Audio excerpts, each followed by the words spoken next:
Live from the BDN Studios, it's Bang and Dang. That's awesome. If you don't like that, then You ain't black.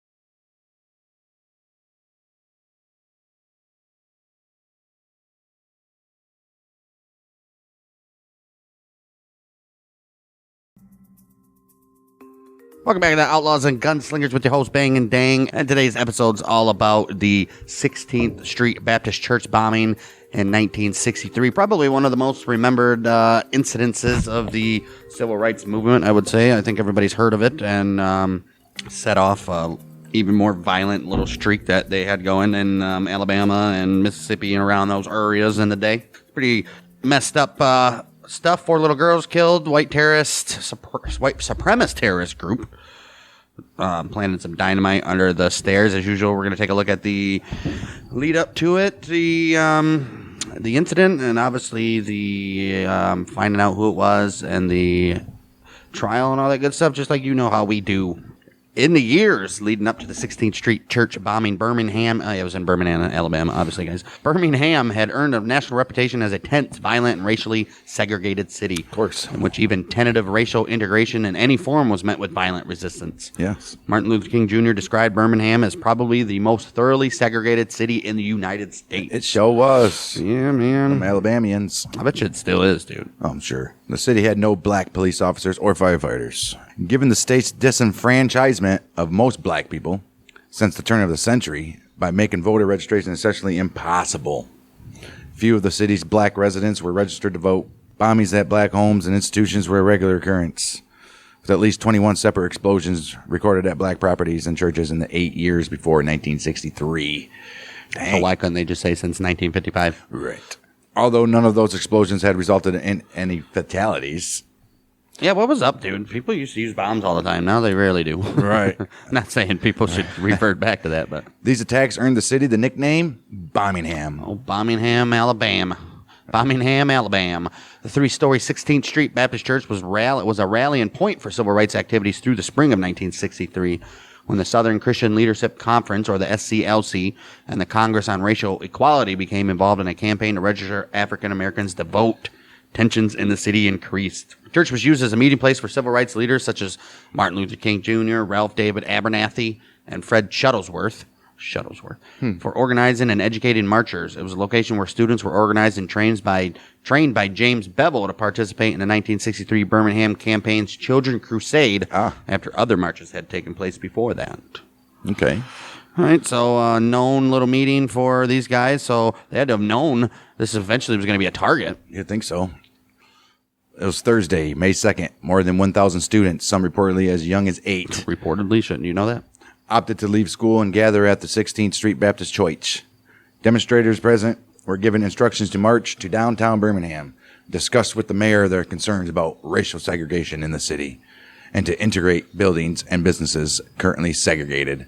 It's like, this is ridiculous. Don't need to be like this anymore. Dude, that was a wild time. That was only in the 60s, and black people literally couldn't even go in a damn business. Crazy. Or any other person but white, I guess. Yeah, 50s is worse. Well, yeah. Although this march was met with fierce resistance and criticism, 600 arrests were made on the first day alone. The Birmingham campaign and its Children's Crusade continued until May 5th. The intention was to fill the jail with protesters. 3 days. These demonstrators led to an agreement on May 8th between the city's business leaders and the Southern Christian Leadership Conference to integrate public facilities, including schools, in the city within 90 days. The first 3 schools of Birmingham to be integrated would soon do so on the September 4th. Look at them. A little bit of progress there then, huh? Got some stuff done. I mean, do you really want to go to a school knowing you're not wanted? Well, you seen what happened in We Are the Titans. That shit was based on real stuff. Mm-hmm. As soon as those black kids came, like, parents were even out there protesting and ridiculous. Doing shit, dude. That was sad news for America. These demonstrations and the concessions from city leaders to the majority of demonstrators' demands were met with fierce resistance by other whites in Birmingham. In the weeks following the September 4th integration of public schools, 3 additional bombs were detonated in Birmingham itself. Jeez. Other acts of violence followed the settlement, and several staunch Klansmen were known to have expressed frustration at what they saw as a lack of effective resistance to integration. As a known and popular rallying point for civil rights activists, the 16th Street Baptist Church was an obvious target. That's what I just said, dude. And it's huge. Right. Early morning, Sunday, September 15th, 1963. 4 members of the United Clans of America. Or the UKA. Yeah. Thomas Edwin Blanton Jr., Robert Edward Chambliss, Bobby Frank Cherry, and allegedly Herman Frank Cash. Allegedly. Oh, allegedly, huh? They planted a minimum of 15 sticks of dynamite with a time delay under the steps of the church, close to the basement. Approximately 10:22 a.m., an anonymous man. How'd they get under the stairs? 12:22, an anonymous man phoned the 16th Street. How'd they get under the stairs? Isn't the stairs concrete? Maybe not. Anyway, that guy phoned the 16th Street Baptist Church. Somebody did. The call was answered by acting Sunday school secretary, 14-year-old girl named Carolyn Mall. The caller simply said the words 3 minutes before terminating the call. Less than 1 minute later, the bomb exploded. What a liar, then. Oh, dang. Dang, what a liar. A little sense of hope with 3 minutes. That gives you enough time to... At least He meant something. I don't know. He meant 30 seconds. 3 minutes minus 2. Right. 5 children were in the basement at the time of the explosion. In a restroom close to the stairwell, changing into their choir robes in preparation for a sermon entitled A Rock That Will Not Roll. According to one survivor, the explosion shook the entire building and propelled the girls' bodies through the air like rag dolls. Wow. The explosion blew a hole measuring 7 feet in diameter in the church's rear wall and a crater 5 feet wide and 2 feet deep. Jeez. In the ladies' basement lounge, destroying the rear steps to the church and blowing a passing motorist out of his car. Dang. Several other cars parked near the site of the blast were destroyed, and windows of properties located more than 2 blocks from the church were also damaged. Dang. All but one of the church's stained glass windows were destroyed in the explosion. Wow. The sole stained glass window, largely undamaged in the explosion, depicted Christ leading a group of young children. Wow. Talk about fantastic irony there, huh? God's not real, huh? Hundreds of individuals, some of them lightly wounded, converged on the church to search the debris for survivors as police erected barricades around the church, and several outraged men scuffled with the police. An estimated 2,000 black men converged on the scene in hours following the explosion. Well, I don't think they were straight, specifically men, but... Right. The church's pastor, the Reverend John Cross Jr., attempted to placate the crowd by loudly reciting the 23rd Psalm through a bullhorn.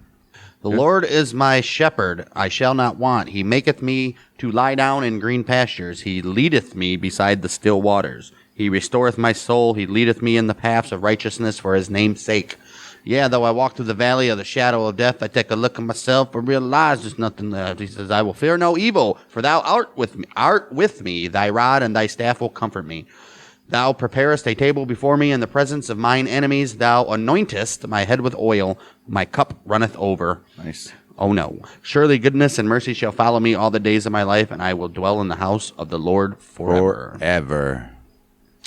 All right. So, I don't think that's going to calm everybody. To be honest with you. No. Well, unfortunately, 4 girls, Addie Mae Collins, age 14, Carol Denise McNair, age 11, Carol Rosamond Robertson, age 14, and Cynthia Dion Wesley, age 14, were all killed in the attack. It seems to me the letter C was very, very, very unlucky that day.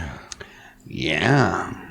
The explosion was so intense that one of the girls' bodies was decapitated. Oh, no. And so badly mutilated that her body could be identified only through her clothing and a ring. Jeez. Another victim was killed by a piece of mortar embedded in her skull. Mortar from like the building, dude? Yeah. Oh, no. Wow. The pastor of the church, the Reverend John Cross, recollected in 2001 that the girls' bodies were found stacked on top of each other, clung together. All 4 girls were pronounced dead on arrival at the Hillman Emergency Clinic. Why were they stacked on top of each other? Do you think they, held on to each other initially? I don't think so.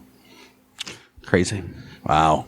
Between 14 and 22 additional people were injured in the explosion, one of whom was Addie Mae's younger sister, 12-year-old Sarah Collins.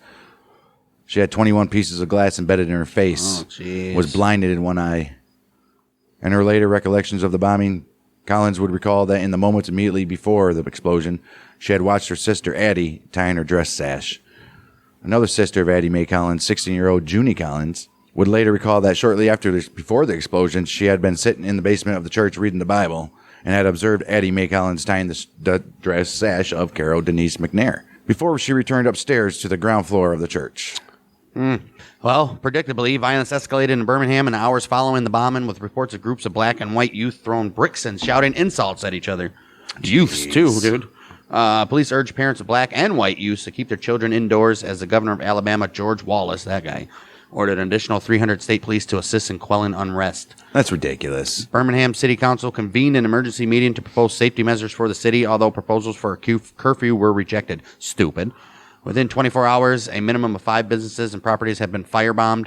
Numerous cars, most of which were driven by whites, had been stoned by rioting youths. Well, you know there's going to happen. Come on.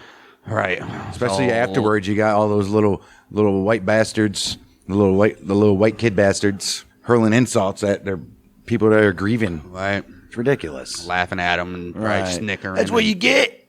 Blah, blah, blah, blah, blah. No integration here. In response to the church bombing, described by Mayor of Birmingham, Albert Boutwell, as just sickening, the Attorney General dispatched 25 FBI agents. Oh, here we go.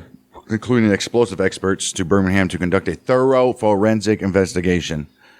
I don't know, FBI. Who knows if they're in on it. Although reports of the bombing and the loss of 4 children's lives were glorified by white supremacists, who in many instances chose to celebrate the loss as, quote-unquote, 4 less N-words.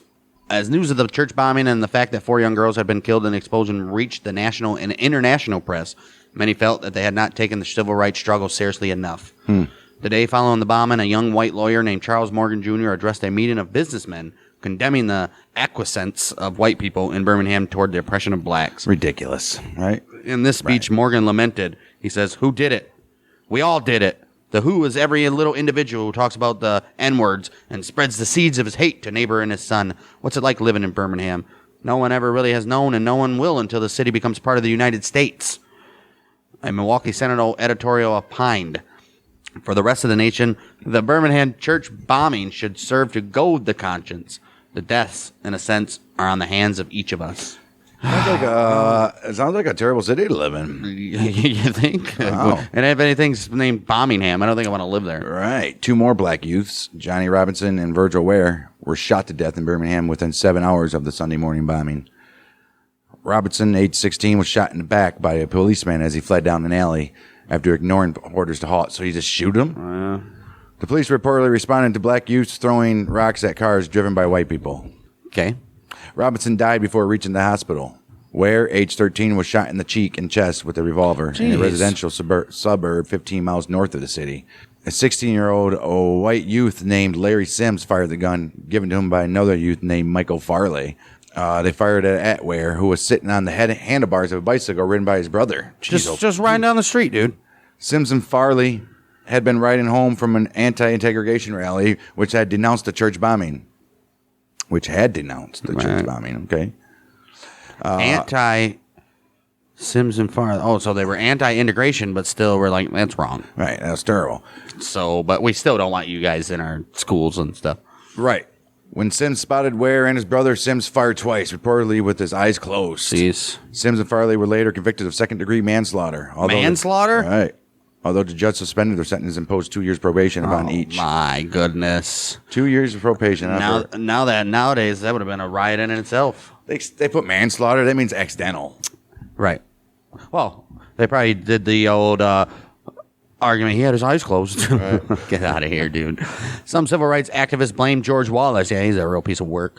Governor of Alabama and an outspoken segregationist for creating the climate that had led to the killings. Right. 1 week before the bombing, Wallace granted an interview with the New York Times in which he said he believed Alabama needed a few first-class funerals to stop racial integration. Oh. Wow. So basically some high-profile civil rights leaders need to die before they stop. Wow, Jeez, dude. Pete. Damn. The city of Birmingham initially offered a $52,000 reward for the arrest of the bombers. Governor Wallace offered an additional $5,000 on behalf of the state of Alabama. I'll throw him It ain't coming out of his pocket. Although his donation was accepted, Martin Luther King Jr. is known to have sent Wallace a telegram saying, "The blood for 4 little children is on your hands. Your irresponsible and misguided actions have created in Birmingham and Alabama the atmosphere that has induced continued violence and now murder." And George Wallace. Carol Rosamond Robertson was laid to rest in a private family funeral held on September 17th, 1963. Reportedly, Carol's mother, Alpha, had expressly requested that her daughter be buried separately from the other victims. She was distressed about a remark made by Martin Luther King, who had said that the mindset that enabled the murder of the 4 young girls was the apathy and complacency of black people in Alabama. I mean, I can see where she'd be upset about that, but right. he's saying is this that got worse because nobody around here is doing anything to stand up for themselves. You guys just do nothing except for violence. All right. Jeez, the service for Carol Rosamond Robertson was held at St. John's African Methodist Episcopal Church. Jeez. Episcopal Church. In attendance were 1,600 people. At this service, the Reverend C.E. Thomas told the congregation, "The greatest tribute you can pay to Carol is to be calm, be lovely, be kind, be innocent." Carol Robertson was buried in a blue casket at Shadow Lawn Cemetery. September 18th, the funeral of the 3 other girls killed in the bombing was held at the 6th Avenue Baptist Church. Although no city officials attended this service, why? An estimated 800 clergymen of all races were among the attendees. Also present, why didn't he go to the other one? Also present was Martin Luther King. In a speech conducted before the burials of the girls, King addressed an estimated 3,300 mourners, including numerous white people, with a speech saying, "This tragic day may cause the white side to come to terms with his conscience. In spite of the darkness of this hour, we must not become bitter. We must not lose faith in our white brothers. Life is hard, at times as hard as crucible steel, but today you do not walk alone." I know. As the girls' coffins were taken to the grave, King directed that those present remain solemn and forbade any singing, shouting, or demonstrations. So give these girls some respect. Aaron. Right. These instructions were relayed to the crowd present by a single youth with a bullhorn. What's up with the youth in this town doing secretaries and shit? Yeah, they're very hands-on, right? I guess. Initially, investigators theorized that a bomb thrown from a passing car had caused the explosion. Yeah, I don't think so. But by September 20th, the FBI was able to confirm that the explosion had been caused by a device that was purposely planted beneath the steps to the church. Close to the women's lounge, a section of wire and remnants of red plastic were discovered there, which could have been part of the timing device. The plastic remnants were later lost by investigators. Oh my gosh, FBI, dude! Yep. I was saying to myself, "There's no way they can mess up this case, Oh, right? they did. Oh no, let's just lose evidence again as what we're fucking known for." Which means they know who did it and do not want to get the right people. Within days, now they got to find people. Right. Now they got to actually do something. Yeah. Within days of the bombing, investigators began to focus their attention upon a KKK splinter group known as the Cahaba Boys. The Cahaba Boys had formed earlier in '63 as they felt that the KKK was becoming restrained and impotent in response to concessions granted to black people to end segregation. This group had previously been linked to several bomb attacks at black-owned businesses and the homes of black community leaders throughout the spring and summer of 1963. Although the Cahaba Boys had fewer than 30 active members, among them were Thomas Blanton Jr., Herman Cash, Robert Chambliss, and Bobby Cherry. Wow. Investigators also gathered numerous witness statements attesting to a group of white men in a turquoise 1957 Chevrolet who had been seen near the church in the early hours of the morning of September 15th. These witness statements specifically indicated that a white man had exited the car, walked toward the steps of the church. The physical description by witnesses of this person varied and could match either Bobby or Robert, which is Bobby Cherry or Robert Chambliss. Right. Well, Chambliss was questioned by the FBI on September 26th. On the 29th, he was indicted upon charges of illegally purchasing and transporting dynamite on September 4th, 1963. He said, "I was there, man, but I didn't do it." I transported it, though. He and 2 acquaintances, John Hall and Charles Cagle, were each convicted in the state court upon a charge of illegally possessing and transporting dynamite on October 8th. Each received a $100 fine, That's it. equivalent to $850. Still. In 2021, and a suspended 180-day jail sentence. Are you serious? Right. At the time, no federal charges were filed against Chambliss or any of his fellow conspirators in relation to the bombing. Oh, jeez. Dude, FBI is a piece of shit, dude. Wow. Well, the FBI encountered difficulties in their initial investigation. Yeah, I bet. A later report stated, by 1965, we had 4 serious suspects, namely Thomas Blanton Jr., Herman Frank Cash, Robert Chambliss, and Bobby Frank Cherry. All Klan members, but witnesses were reluctant to talk, and physical evidence was lacking. Well, it's because you guys lose it. Right. Also, at the time, information from our surveillance was not admissible in court, As a result, no federal charges were filed in the 60s. Wow. So it's already 2 years later now. Right. So we're May 13th, 1965. Local investigators and the FBI formally named Blanton, Cash, Chambliss, and Cherry as the perpetrators, with Robert Chambliss the likely ringleader of the four. This information was relayed to the director of the FBI, piece of crap, J. Edgar Hoover. This guy's still messing up. However, no prosecutions of the four suspects ensued. There had been a history of mistrust between local and federal investigators. I wonder why. Yeah. Later the same year, J. Edgar formally blocked any impending federal prosecution against the suspects and refused to disclose any evidence his agents had obtained with state or federal prosecutors. Dang, something bigger going on there. Why? Why, J. Edgar? Something's bigger.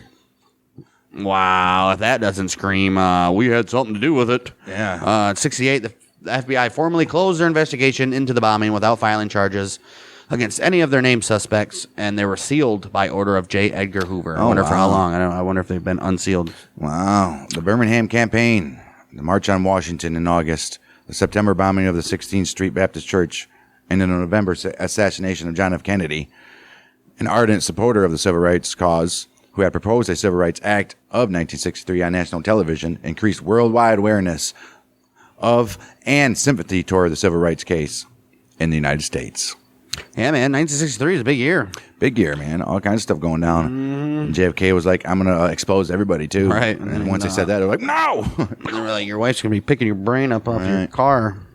Following the assassination of John F. Kennedy on November 22nd, 1963, newly inaugurated President Lyndon Johnson continued a press for passage of the Civil Rights Bill sought by his predecessor. He did, and he got it done. Guy. The former guy. Right. On July 2nd, 1964, he indeed got it done because he signed into effect the Civil Rights Act of 1964. In attendance were major leaders of the civil rights movement, including MLK. Where did he get shot? 66, 65? Something like that, but don't let Lyndon Johnson fool you. This guy's douche. Right. This legislation prohibited discrimination based on race, color, religion, gender, or national origin to ensure full equal rights of African Americans before the law. Look at that shit. Wait. This legislation prohibits discrimination based on race, color, religion, gender, or national origin to ensure full equal rights of African Americans. But to ensure full equal rights of African Americans before the law. So it would be, why didn't you just say equal rights of everybody? Right, you jackass. Clearly not just for African Americans, but obviously what it was aimed at. Right. Officially, the 16th Street Baptist Church bombing was remained unsolved until after William Baxley was elected Attorney General of Alabama in January of 1970. He's like, I've about had enough. Whoever the other Attorney General was probably knew exactly what the FBI knew, and they're like, yeah, we're not pursuing this. All day. And Wallace probably had some hand in it as well, I would assume. Baxley had been a student at the University of Alabama when he had heard about the bombing in 1963 and later recollected, I wanted to do something, but I didn't know what. Now you can, bud. Right. Now you can. Now he can, because within 1 week of being sworn into office, he had researched original police files into the bombing, discovering that the original police documents were mostly worthless. Oh, jeez. So even the police weren't even taking, then he formally reopened the case in 1971, and he was able to build trust with key witnesses. Really? Some of whom had been reluctant to testify in the first investigation. Right, I wonder 'cause they why, knew. because all that corrupt shit. It's 10 years later now, 8 years later. They knew that shit was garbage. Other witnesses identified Chambliss as the individual who had placed the bomb beneath the church. Baxley also gathered evidence proving Chambliss had purchased dynamite from a store in Jefferson County less than 2 weeks before the bomb was planted. Oh, jeez. Upon the pretext the dynamite was to be used to clear land the KKK had purchased near Highway 101. That's the problem. Even after the Bath school bombing, right, people were still allowed to go buy dynamite, dude. Yeah. This testimony of witnesses and evidence was used to formally construct a case against Robert Chambliss. There you go, We got one so boys. far. Well, after Baxley requested access to the original FBI files on the case, he learned that the evidence accumulated by the FBI against the named suspects between 1963 and 1965 had not been revealed to the local prosecutors in Birmingham. Although he met with initial resistance from the FBI. I bet. In 1976, Baxley was formally presented with some of the evidence, which had been compiled by the FBI in 1976. Jeez. After he publicly threatened to expose the Department of Justice for withholding evidence, which could result in prosecution of the perpetrators of the bombing. Right, and they're like, yeah, we don't want none of that going Just on give here. him some. Don't give him the good stuff. Dude, FBI is Give him everything he already knows. and 60 years later, they're still doing shady ass shit. Still the same. November 14th, 1977. This is now 14 years after the bombing, guys. Jeez. Robert Chambliss, then age 73, stood trial in Birmingham's Jefferson County Courthouse. That's ridiculous. Chambliss said, why is this is 14 years? Why is he still around? Right. Dude, run ahead to the hills. Yeah, he's probably told you're good, bud. Probably, right. He'd been indicted by a grand jury on September 24th, 1977, charged with 4 counts of murder for each child. But at a pretrial hearing on October 18th, Judge Wallace Gibson ruled that the defendant would be tried upon 1 count of murder, that of Carol Denise McNair, and that the remaining 3 counts of murder would remain, but that he would not be charged in relation to these 3 deaths. Why? Why does that make sense? It don't make sense. Holy shit, these people are dumb, dude. How is this is got to be like nationwide stuff. Why is anybody else not questioning this at this time? Right. Before his trial, Chambliss remained free upon a $200,000 bond raised by family and supporters. Oh, like all the white people came out and was like, we'll go get you out of jail, Robert. Jeez. Chambliss pleaded not guilty to the charges, insisting that although he had purchased a case of dynamite less than 2 weeks before the bombing, he had given the dynamite to a Klansman, an FBI agent, provocateur, named Gary Thomas Rowe Jr. What does that say? Wow. What does that say? Provocateur? A person who commits or acts to entice another person to commit an illegal or So this FBI agent, just like they did with the Whitmer kidnapping plot, urged these dudes to... And just like that guy did for the January 6th, Ray Epps. Right. Wow. He was a paid informant, agent provocateur for the FBI. As an informant, he infiltrated the KKK. Yeah, and then had him... he infiltrated the KKK and has them going and doing stuff, dude. Right. Oh, my gosh. That's just garbage. The FBI is trash, dude. I don't know how they're still here. Isn't that entrapment or some shit like that? Who knows? No. This is the FBI. Who's going to do anything to him? Ridiculous. To discredit Chambliss's claims that Rowe had committed the bombing, prosecuting attorney William Baxley introduced 2 law enforcement officers to testify as to Chambliss's inconsistent claims of innocence. The first of these, there's the first step, discredit him and throw his name in the mud. The first of these witnesses was Tom Cook, a retired Birmingham police officer who testified on November 15th as to a conversation he had with Chambliss in 1975. Cook testified that Chambliss had acknowledged his guilt regarding his 63 arrest for possession of dynamite, but that he, meaning Chambliss, was insistent he had given the dynamite to Rowe before the bombing. Following Cook's testimony, Baxley introduced Police Sergeant Ernie Cantrell. He testified that Chambliss had why is this dude meeting with these police? Right. He testified that Chambliss had visited his headquarters in 76 and that he had attempted to affix the blame for the 16th for the church bombing upon an altogether different member of the KKK. Cantrell also stated that Chambliss had boasted of his knowledge of how to construct a drip method bomb using a fishing float and a leaking bucket of water. So when the float gets high, it's sort of like a sump pump.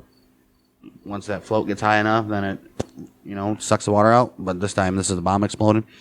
Upon cross-examination by defense attorney Art Haynes Jr., Cantrell conceded that Chambliss had emphatically denied bombing the church.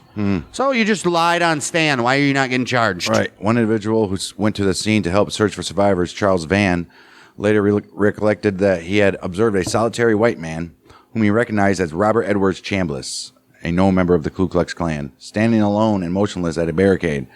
According to Van's later testimony, Chambliss was standing, looking down toward the church, like a firebug watching his fire. Yeah, he's seen it. He's like, look what I did, dude. Right.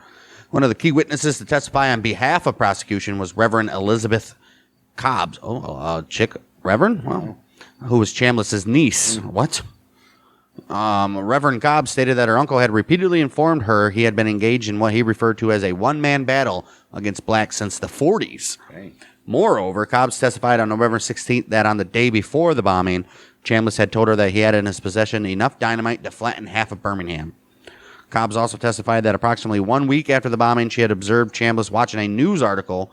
How do you watch a news article? But relating to the 4 girls killed in the bombing. According to her, Chambliss said, "It wasn't meant to hurt anybody. It didn't go off when it was supposed to." Maybe it didn't because they said 3 minutes. But still, there were people inside anyways. Another witness to testify was William Jackson, who testified as to his joining the KKK in '63 and becoming acquainted with Chambliss shortly thereafter. Jackson testifies that Chambliss had expressed frustration that the Klan was dragging its feet, quote unquote, on the issue of racial integration and said he was eager to form a splinter group more dedicated to resistance. Yeah, this guy is he's got one thought. What about the other 3 though? Right.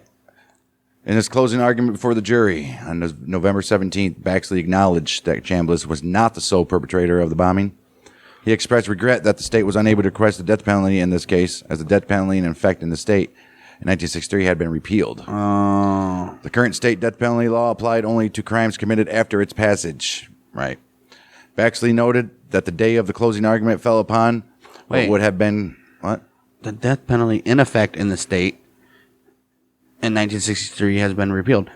Current state death penalty law applied only crimes committed after its passage. So in 1963 they had death penalty, so why couldn't they charge him with it?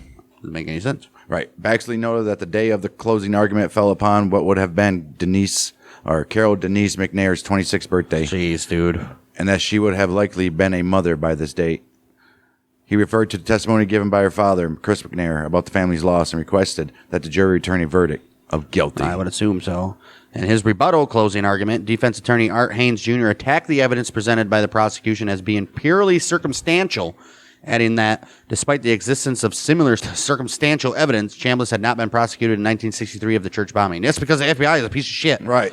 Haynes noted conflicting testimony among several of the 12 witnesses called by the defense as to Chambliss's whereabouts on the day of the bombing. A policeman and a neighbor had each testified that he was at home. That he was at the home of a man named Clarence Dill on that day. Well, get Clarence over here. Right. Well, let me guess. He's dead. Right. Following the closing arguments, the jury retired to begin the deliberations, which lasted for over 6 hours and continued into the following day. Why? Guilty. November 18th, 1977, they found Robert Chambliss guilty of the murder of Carol Denise McNair. He was sentenced to life in prison. At this sentencing, Chambliss stood before the judge and stated, "Judge, Your Honor, all I can say is God knows I have never killed anybody. Never have bombed anything in my life. I didn't bomb that church." I'm sure you didn't. On the same afternoon, Chambliss's guilty verdict was announced. Prosecutor Baxley, well, I don't know. He might not have placed it, but come on now. Definitely a part of it. On the day that the guilty verdict was announced, Prosecutor Baxley issued a subpoena to Thomas Blanton to appear in court about the bombing. Although Baxley knew he had insufficient evidence to charge Blanton at this stage, he intended the subpoena to frighten Blanton into confessing and negotiating a plea deal to turn state evidence against his co-conspirators. Blanton, however, hired a lawyer and refused to answer any questions. Obviously. Guy ain't dumb. Plead the fifth, baby. Chambliss appealed his conviction as provided under the law, saying that much of the evidence presented at his trial, including including testimony relating to his activities within the KKK, was circumstantial. Kind of is, though. Right. The 14-year delay between the crime and his trial violated his constitutional right to a speedy trial. Right. You can't have a speedy trial if you weren't charged, though, so that's irrelevant. It's not like they charged him and then denied a trial for 14 years. And the prosecution had deliberately used the delay to try to gain an advantage over Chambliss's defense attorneys. This appeal was dismissed. As it should have been. 22nd of May, 1979. Stupid. Robert Chambliss died in the Lloyd Nolan Hospital and Health Center on October 29, 1985 at the old age of 81. In the year since his incarceration, he had been confined to a solitary cell to protect him from attacks by fellow inmates. Yeah, I bet. He had repeatedly proclaimed his innocence, insisting Gary Thomas Rowe was the actual perp. I believe it. Probably was. Yeah, man. The old FBI guy. Jeez, Pete. 1995, 10 years after Chambliss died. Dude, this is in 95, 30 years later, and they're still doing shit. The FBI reopened their investigation to the church bombing. It was part of the coordinated effort between local, state, and federal governments to review cold cases of the civil rights era in the hopes of prosecuting perpetrators. They unsealed 9,000 pieces of evidence previously gathered by the FBI in the 60s. Many of these documents related to the 16th Street Church and had not been made available to DA William Baxley in the 1970s. Sad, dude. In May of 2000, the FBI publicly announced their findings that the 16th Street bombing had been committed by 4 members of the KKK splinter group known as Cahaba Boys. So they've known this since 1965. The 4 individuals named in the FBI report were Blanton, Cash, Chambliss, and Jerry. The 4 guys all along. Right. By the time of the announcement, Herman Cash had also died. However, Thomas Blanton and Bob Cherry were still alive. Both were arrested. That's sad. They lived their whole lives already. Like they give a shit now, dude. I don't care. Put me in jail. May 16, 2000, a grand jury in Alabama indicted Thomas Edwin Blanton and Bobby Frank Cherry on 8 counts each. That was in 2000, so another 9 years? Yeah. Jeez. Well, it was 95 that they reopened it, so another 5 years. 5 years? They were 8 counts each in relation to the bombing. Both named individuals were charged with 4 counts of first-degree murder, 4 counts of universal malice. The following day, both men surrendered to police. Why didn't Chambliss get charged with 4 counts of murder? I don't understand that at all. Judge said no, man. I guess it didn't really. Yeah, but imagine those other 3 family members that are like, fuck this guy, dude. That's ridiculous. The state prosecution had originally intended to try both defendants together. However, the trial of Bobby Cherry was delayed due to the findings of a court-ordered psychiatric evaluation. Oh, here we go. I'm mental. Oh, jeez. It concluded that vascular dementia had impaired his mind. Probably. He's like, what, 80-something here? Therefore, making Cherry mentally incapable to stand trial or assist in his own defense. Oh, wow. So what do you do with this guy now? April 10, 2001, Judge James Garrett indefinitely postpones Cherry's trial, pending further medical analysis. Does he stay in jail? No. January 2002, Judge Garrett ruled Cherry mentally competent to stand trial and set an initial trial date of April 20. Good. Even if he wasn't, who gives a shit? Thomas Edwin Blanton Jr., however, was brought to trial in Birmingham, Alabama before Judge James Garrett on April 24, 2001.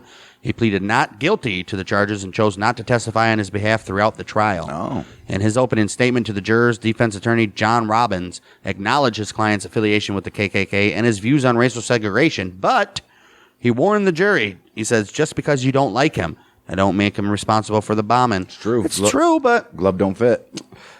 The prosecution called a total of 7 witnesses to testify in their case against Blanton. It's not a lot. Including relatives of the victims, John Cross, the former pastor of the 16th Street Church, an FBI agent named William Fleming, and Mitchell Burns, a former Klansman who had become a paid FBI informant. Oh, of course. Burns had secretly recorded several conversations with Blanton in which the latter had gloated when talking about the bombing and had been boasted the police would not catch him when he bombed another church. And how long has the FBI been sitting on those recordings for? Well, obviously... probably years. Way before 95, though. 50 freaking years, 40 sad, years. Dude. The most crucial piece of evidence against Blanton at his trial was an audio recording secretly taped by the FBI in June of 1964, in which Blanton was recorded discussing his involvement in the bombing with his wife, who can be heard accusing her husband of conducting an affair with a woman named Waylon Vaughn 2 nights before the bombing. Oh, jeez. Waylon, are we sure it's a girl? Right. I don't know. Although sections of the recording presented in evidence on April 27th are unintelligible, Blanton can be heard twice mentioning the phrase plan a bomb or plan the bomb, or maybe plant the bomb. Right. Most crucially, Blanton can also be heard saying that he was not with Miss Vaughn, but 2 nights before the bombing, he was at a meeting with other KKK members on a bridge above the Cahaba River. He said, "You've got to have a meeting to plan a bomb." Is he saying plan a bomb? Or plant a bomb. I think he's saying plant a bomb. Right. Doesn't make it plan a bomb. We're going to plan a bomb. Plan a bomb. How'd they get the recording? Right. What the hell? His wife? I guess. Jeez. In addition to calling... And they've had it since 1964. They don't care. They didn't want to charge him. Jeez. In addition to calling attention to flaws in the prosecution's case, the defense exposed inconsistencies in the memories of some prosecution witnesses who had testified. Of course. Blanton attorneys criticized... it's been 55 years. You guys think they're really going to remember? Right. How would you even know? Blanton's attorneys criticized the validity and quality of the 16 tape recordings introduced as evidence. Hey, man, you can't. Right. It's 2001. The quality of 63 is the best it's going to get. Right. He argued that prosecution had edited it and He argued that prosecution had edited and spliced the sections of the audio recording that were secretly obtained with Blanton's kitchen. Oh, so somebody went into his house, planted some shit in his kitchen. How'd that happen? Dang, reducing the entirety of the tape by 26 minutes. He said the sections introduced as evidence were poor audio quality, resulting in the prosecution of presenting text transcripts of questionable accuracy to the jury. Yeah, by saying plant a bomb instead of plant a bomb. About the recordings made as Blanton conversed with Burns, Robbins emphasized that Burns had earlier testified that Blanton had never expressly said that he had made or planted a bomb. Oh, that's right, yeah. The defense portrayed the audio tapes introduced into evidence as the statements of 2 rednecks driving around, drinking, and making false, ego-inflating claims to one another. Oh, that's equivalent of his only locker room talk. Right. Fuck you. You've known about this since 1964, guys. Damn right. The trial lasted for 1 week. 7 witnesses testified on behalf of the prosecution and 2 for the defense. One of the defense witnesses was a retired chef named Eddie Malden, who was called to testify to discredit prosecution witnesses' statements that they had seen Blanton in the vicinity of the church before the bombing. Okay. Malden testified April 30th that he had observed two men in a Rambler station wagon adorned with a Confederate flag repeatedly drive past the church immediately before the blast. And seconds after that, the bomb had exploded. Seconds after the bomb had exploded, the car had burned rubber as it drove away. Nobody else saw that, though, right? Right. Thomas Blanton had owned a Chevrolet in 1963. Neither Chambliss, Cash, nor Cherry owned such a vehicle. Okay. Get the hell out of here. They were just riding down the street with a rebel flag. Woo, yeah! And then burn rubber. Nobody saw that, right? Woo! Get the hell out of here. Both counsels delivered their closing arguments before the jury on the 1st of May. In his closing argument, prosecuting attorney and future U.S. Senator Doug Jones said that although the trial was conducted 38 years after the bombing, it was no less important, adding, "It's never too late for the truth to be told." It's true. It's never too late for a man to be held accountable for his crimes. That's true. Jones reviewed Blanton's extensive history with the Ku Klux Klan before referring to the audio recordings presented earlier. Jones repeated the most damning statements Blanton had made in these recordings before pointing out that Blanton stated, that is a confession out of his man's mouth. Yeah, I would say. He goes, what you just heard there, that's a confession out of this man's mouth. He did it. Defense attorney John Robbins reminded the jury that in his closing argument that his client was an admitted segregationist and a loudmouth, but that was all that could be proven. He said this past was not the evidence upon which they should return their verdicts, stressing that Blanton should not be judged for his beliefs. Robbins again vehemently denied, criticized the validity and poor quality of the audio recordings presented and the selectivity of the sections which had been introduced into evidence. Why does it matter what select? The dude said it. I mean, I guess they could have removed a part. He could have been like, if I had planted the bomb, or something like that. I mean, come on. But whatever.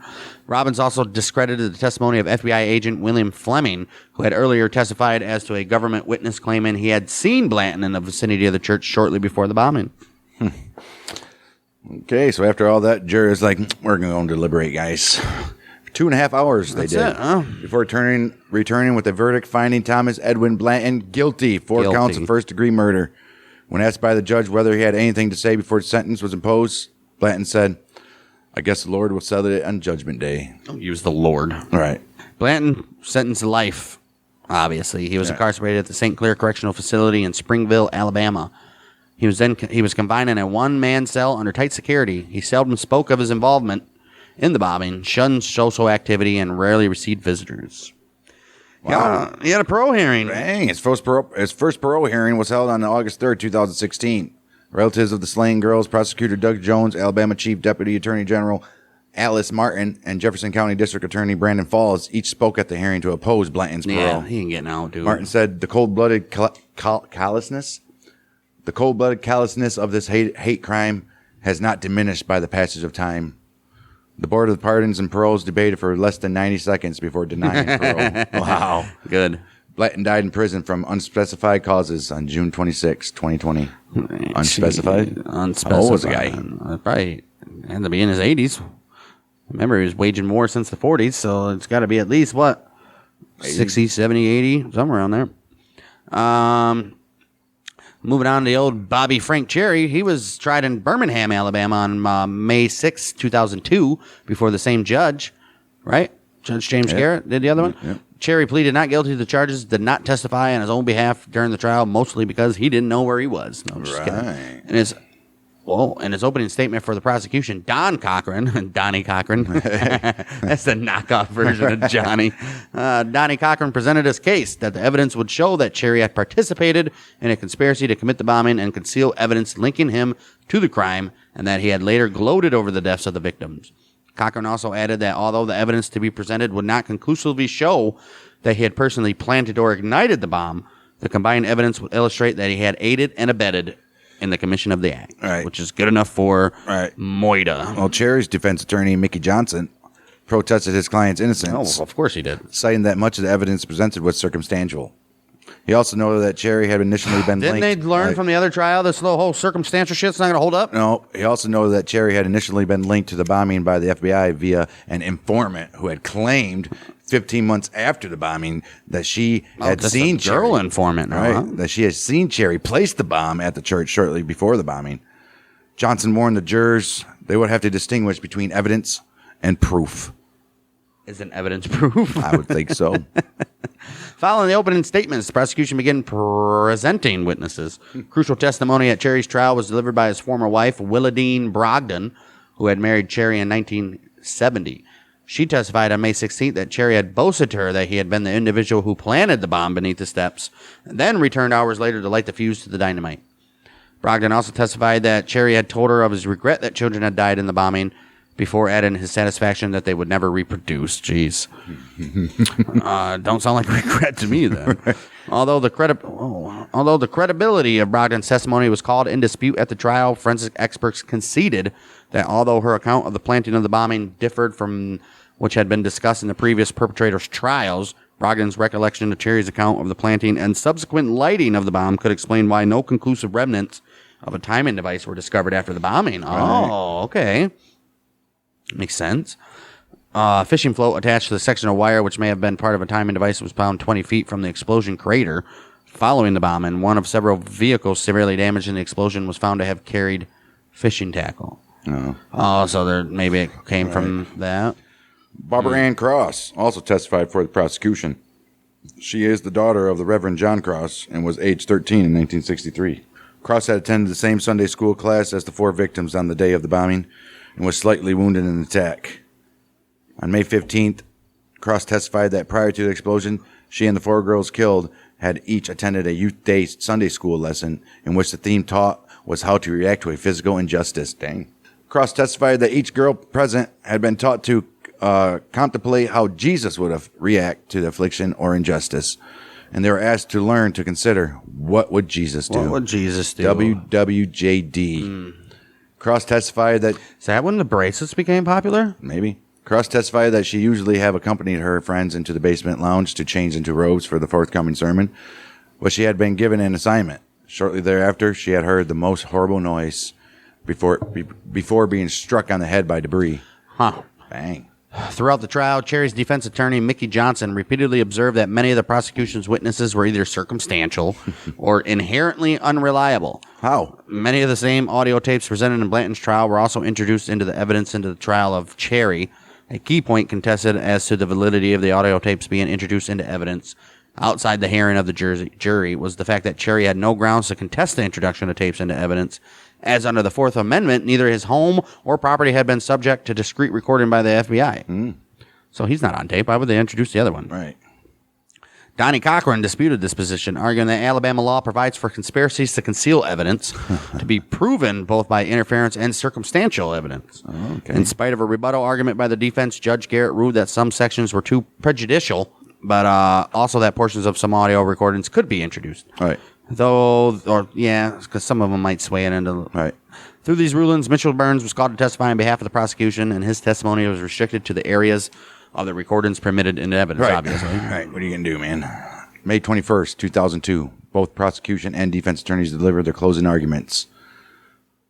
In his closing argument for prosecution, Don Cochran said the victim's youth Sunday sermon never happened because it was destroyed by this defendant's hate.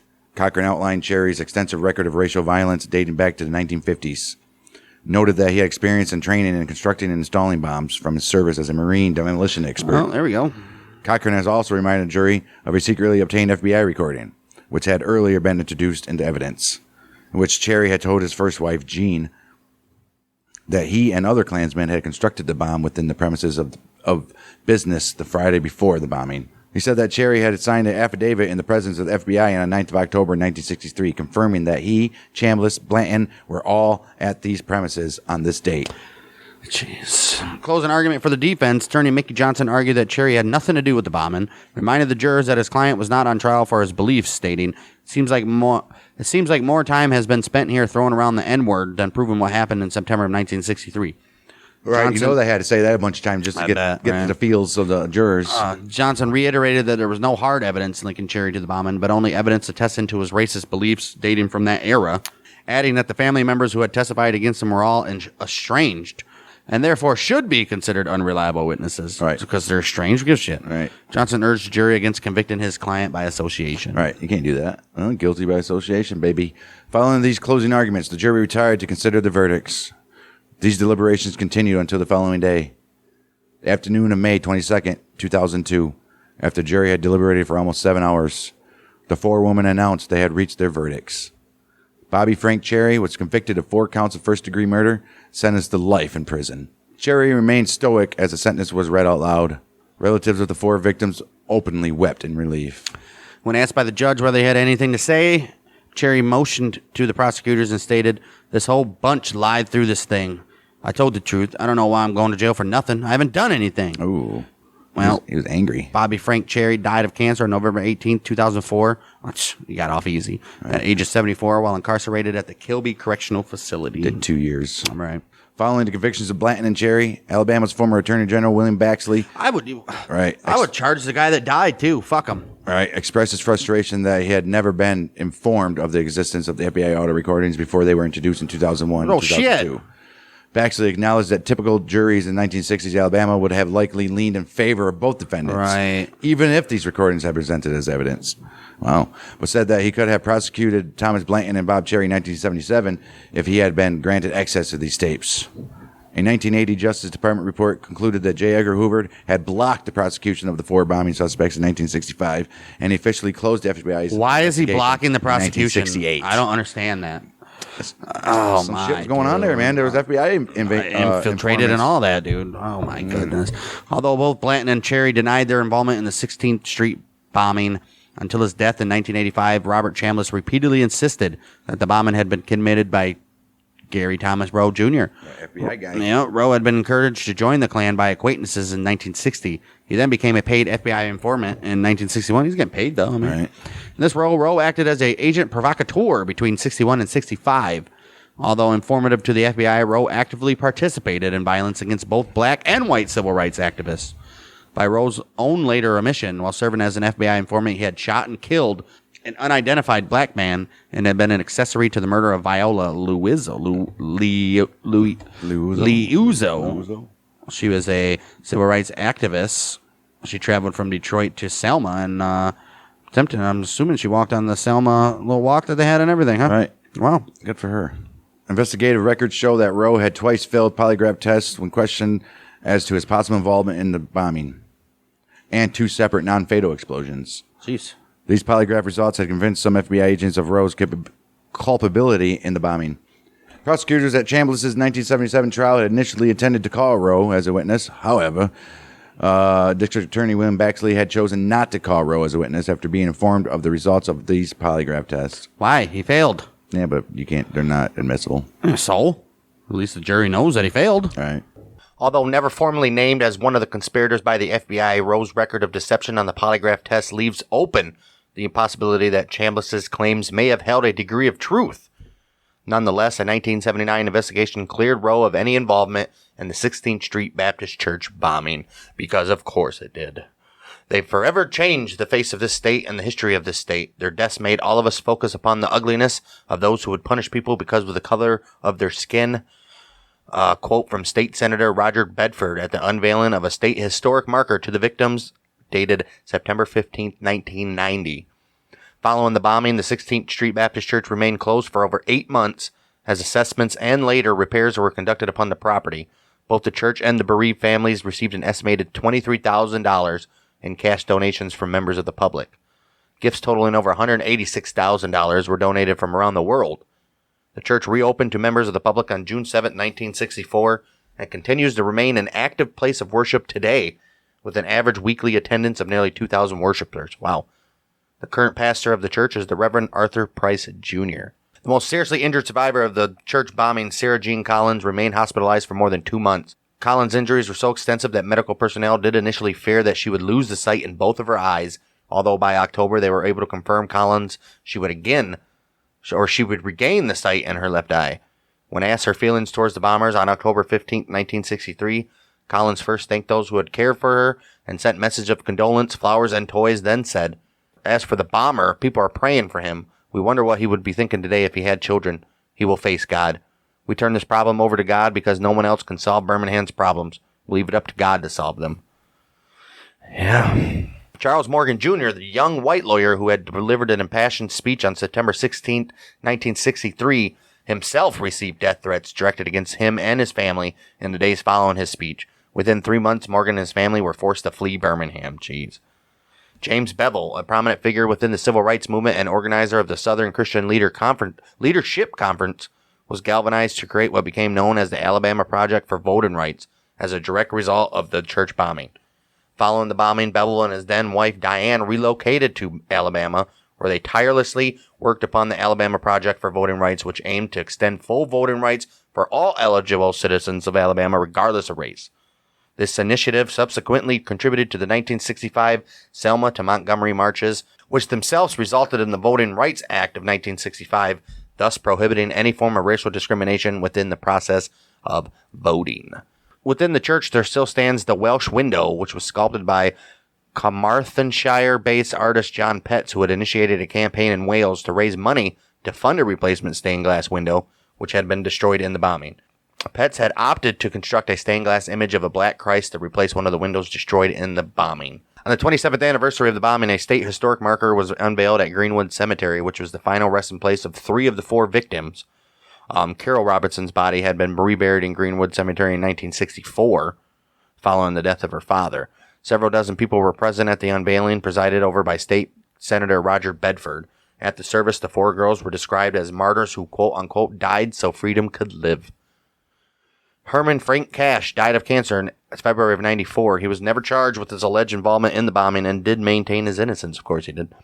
Although Cash is known to have passed a polygraph test in which he was questioned as to his potential involvement, the FBI concluded in May of 1965 that he was one of the 4 conspirators, but never charged for some reason. Cash is interred at the... Who cares? The Reverend John Cross, who had been the pastor of the church at the time, died of natural causes on November 15, 2007. He was 82. The Reverend Cross is interred at Hillendale Memorial Gardens in DeKalb County, Georgia.